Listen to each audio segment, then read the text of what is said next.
Mr. Driscoll, how are you? I'm doing well. I'm Courtney, I'll be your nurse today. If you would like to have a seat for me. We're going to be inspecting your abdomen today, so if you could lay back. Okay. I'm going to need to look at it and inspect it visually, so if you could raise your shirt up for me. Thank you. We're going to start by inspecting it, looking at the color.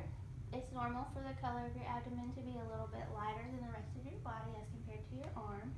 We're just going to look for any discoloration like purple, which could mean bleeding, or redness, which could mean irritation of the abdomen.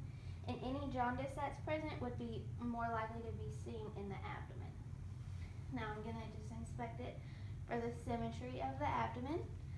Any asymmetry or deviation of the umbilicus could mean that you have a mass or some swelling going on or fluid in the abdomen.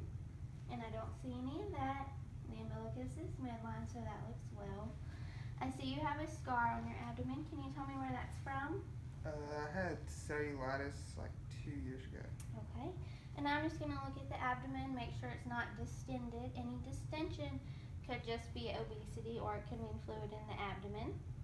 Next, I'm just going to kind of watch your breathing, make sure it's even. Your abdomen moves evenly. You could just raise your arms above your head for me. Just going to look at the contour of the abdomen. Slightly above it, it's normally nice and flat or just slightly rounded. It dips in a little bit here, and that's normal. Next, I'm going to auscultate your bowel sounds. I'm going to start in the right lower quadrant, and I'm going to work my way clockwise. And I'm going to listen for at least 1 full minute per quadrant, okay? Just listening. And bowel sounds typically occur every 5 to 15 seconds. Listening for my full minute as I'm working my way around. Any signs of hypoactive bowel sounds can mean that there's a blockage, or hyperactive can mean that there's some diarrhea or some irritable bowel going on. And no bowel sounds could be a medical emergency. I'm just going to listen for any aortic bruits. Going to listen renally into the iliacs. And any sounds of a bruit could be a sign of an aneurysm, which would definitely need further evaluation. Everything sounds good there. Next, I'm going to percuss your abdomen.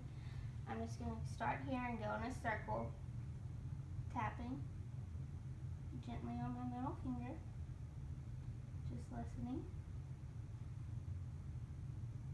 Listening for any changes. That could be a sign of a gaseous area. Everything sounds good. Now I'm going to percuss your liver. I'm going to start at the bottom. I'm going to work my way up. And when it changes to the dull area, that's where I'm going to mark the bottom.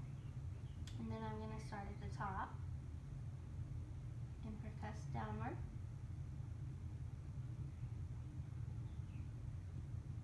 And right there, where we hear that change to dullness, that's going to be the top of your liver. Now next, we're going to go to the side, and we're going to listen for the spleen. We're going to start at the top, work our way down. And where we hear that change is where we're going to mark the spleen. And anything bigger than 7 centimeters would be considered enlargement of the spleen, but everything looks good here.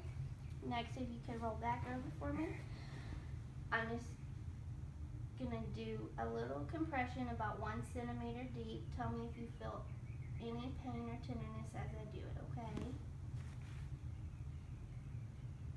Just palpating, looking for any signs of tenderness. Feeling. Now I'm going to do deep palpitations just to check the organs, make sure there's not any masses or bulges going on, okay?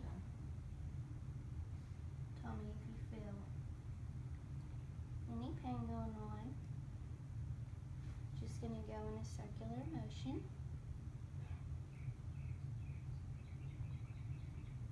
Any spots hurt more than others?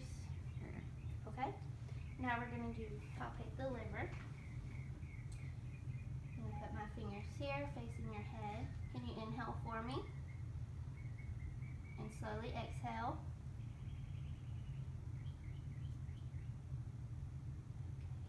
Now we're going to go to the spleen. We're going to be gentle with the spleen. You don't want to cause any trauma to it. And if the spleen isn't easily palpated, it's okay. Next, we're going to go to the bladder. I'm going to start down here at the pubis. Slowly work my way upward and outward. And if the bladder is full, we'll be able to feel a round, smooth mass. And if it's empty, which it is, you won't be able to palpate anywhere. Okay, Mr. Driscoll, this concludes my assessment. Do you have any questions for me? I do not. Thank you.